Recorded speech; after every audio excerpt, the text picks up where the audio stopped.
Welcome to the Tech Egg. Don't get scrambled. Enjoy the video. You start by confirming the server OS and securing backups of /etc. and existing Chrome configs. This prevents lost settings. Once done, remove conflicting Chrome packages and install prerequisites like fonts and libcs. Next, fetch the correct deb or RPM from the official source or add Google's repo and key. This ensures updates. Make sure to run the package manager install command as root and check exit codes so you catch failures early. You now create a lightweight runtime. Write a systemd service that launches Chrome with headless and remote debugging flags. This standardizes startup and restarts.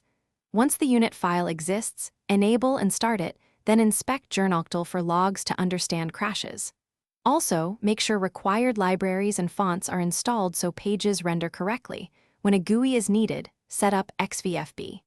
Finally, tune flags, disable GPU on headless servers, and set user data diar to isolate profiles.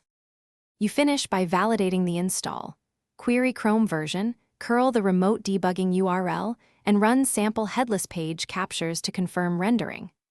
Once satisfied, automate updates via the package repo or scheduled tasks, and add a simple rollback script to restore previous packages. If something goes wrong, check systemd logs and Chrome stdir for missing libs.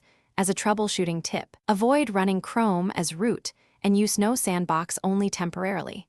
Fix permissions or create a dedicated non-root user instead. Thanks for watching. Consider subscribing if I helped unscramble your problems.